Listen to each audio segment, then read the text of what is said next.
Good evening, or should I say good morning, everyone, and welcome to another edition of the #1 Cochran Sports Showdown. It's another round of sound. Bob Pompeani here. We have a lot to get into. Tonight we'll talk about the Montreal Canadiens. Unlikely finalist against Tampa Bay. We'll get into that. Spider Tack. We had our first ejection today, but the #1 topic tonight on the #1 Cochran Sports Showdown will be the Pittsburgh Steelers and another loss of an offensive lineman. Here to talk is your panel tonight. We begin with Mark Kaboly below me. Does a great job covering the Steelers for The Athletic.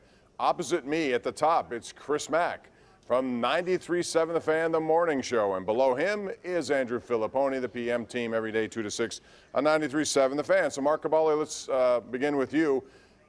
Surprised that DeCastro was released. Now we know it was a nagging situation with his ankle. And then Trey Turner comes in. They brought him in last week, so you had a feeling something was up. Does that make the Steelers a better or worse team on their offensive line? Well, I think it's definitely yet to be seen. I was a little surprised of DeCastro's release at the time because we never heard anything about an ankle injury. I've never heard of him saying anything about the ankle injury. It wasn't on the injury report, so I thought he was going to be healthy coming in with, coming back from the knee last year. So that's why I was a little bit surprised. But now knowing that ankle injury, it was a smart move. It saved him some money. He wasn't even going to play this year. I mean, if lucky, he was going to come back into November. Man, I was very optimistic about this Steelers offensive line about 8 days ago, because I thought they had enough players. I thought Dodson was going to be a star this year, or at least take a step forward. I like what Kendrick Greenwood been able to do. I like what Zach Banner did last year, at least in training camp. And I thought DeCastro was going to bring it all together.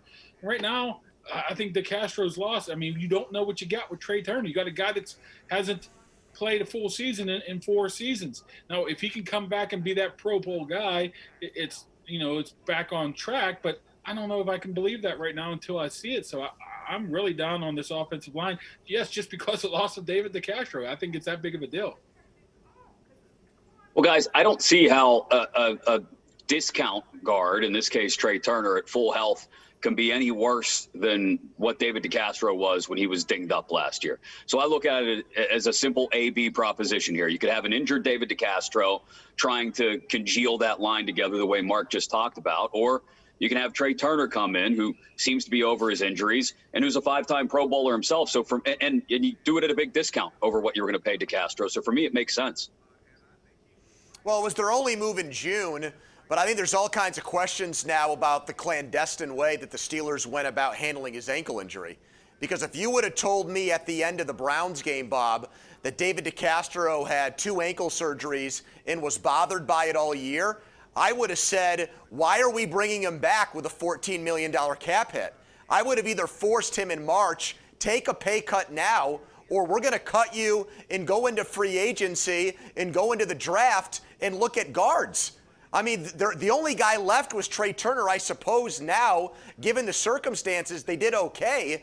But if you heard, Mark, look, DeCastro, because of the way the media thing worked last year, wasn't a chatterbox. He wasn't talking all the time. But if you heard the guy talk at the end of last year, he sounded like Andrew Luck. He didn't sound to me like a guy that really wanted to play football anymore. So you add this ankle injury on top of it. I'm surprised the Steelers dragged it out all the way to minicamp. And to me, that's the mistake. You could have cut him earlier in the offseason and had a ton of guards at your disposal, not just a guy that's coming off a horrible year in L.A., but he does have a good past. Chris, I want to ask you now about the money saved, because not only do they save $5.75 million, they had some other money available, so it's like $12 million to spend. So the question is, do they go out and try to address other depth issues, for example, at cornerback or edge rusher, or do they just use that money because they know they got some big-time deals, most notably to T.J. Watt coming up? What do they do?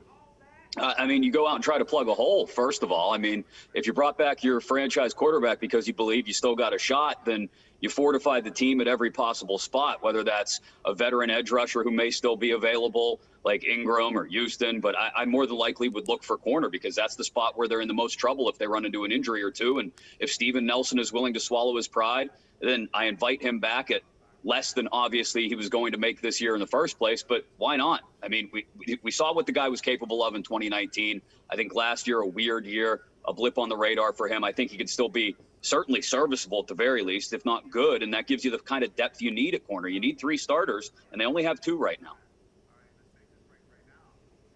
That's definitely, to me, that's $5 million of found money right there, because regardless of what they're going to do with TJ Watt in September, they were going to sign him regardless. So this is $5 million in their pocket. They need to take it out of their pocket and go sign an outside edge rusher. It doesn't even need to be a 3-4 outside linebacker. I'm happy with an edge rusher. I mean, if it's Melvin Ingram, I like Olivier Vernon, somebody to that extent, because we saw what happened last year at inside linebacker. Things can catch up with you in a hurry. And when you have Cassius Marsh and Quincy Roche behind a guy that's played 300 snaps in Alex Highsmith, you're asking for a disaster to happen, and you just can't wait. You got to go up and lock one of these guys up now, and because those 2 guys are not going to be able to play 100% of the snaps. You're going to need – this is just on the best-case scenario. What happens if one gets hurt? Yeah, I know, Chris, you said cornerback, yeah, but I think they're a little bit better off than they are than outside linebacker edge guy. They got to go find one. They got to give him some bucks. I want to know why, when they brought Turner in for a visit last week, they didn't bring Morgan Moses in too. Because if you're looking to really upgrade your offensive line, come on. That's where the play starts. That they're working in all new starters. I know they got younger and it can't get much worse than last year.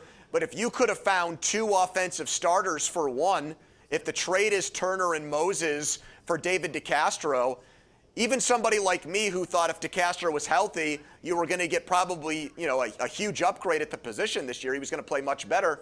I might take 2 starters. I don't know why they didn't. He ended up with the Jets. I think their belief, Andrew, in their offensive line is a whole lot stronger than any of ours. And well, guess what? They're not always right.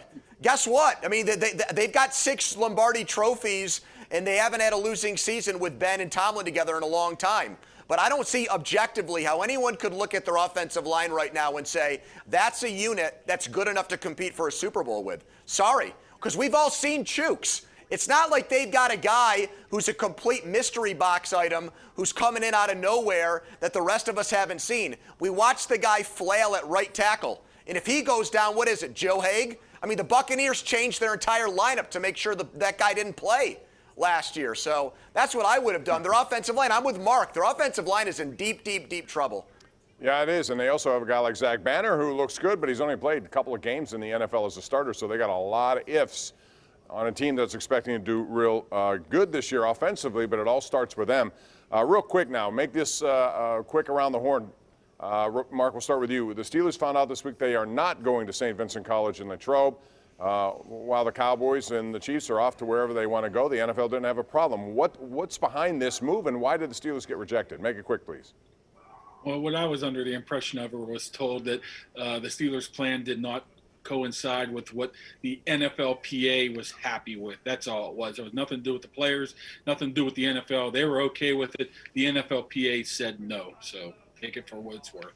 Well, I don't think any Steelers players are crying, though, because not one took to social media to say, oh, this is so sad that we're not going to Latrobe and we're going to be around fans this year. In fact, I think Eric Ebron went on social media and celebrated, Bob, that he wasn't going to have to go to St. Vincent College this year. Yeah, as much as we love it, and it's a shame that the community of Latrobe and St. Vincent College won't get the benefit from it, that we won't get to go up there and watch some of the practices, although it'll be at Heinz.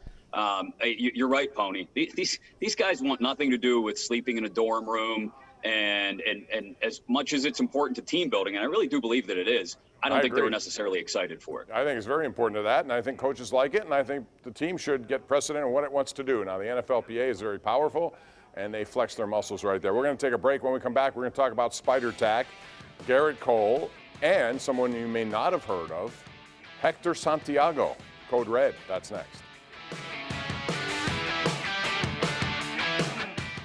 The #1 Cochran Sports Showdown is brought to you by #1 Cochran, Go One Better, and by Highmark Blue Cross Blue Shield. Have a greater hand in your health.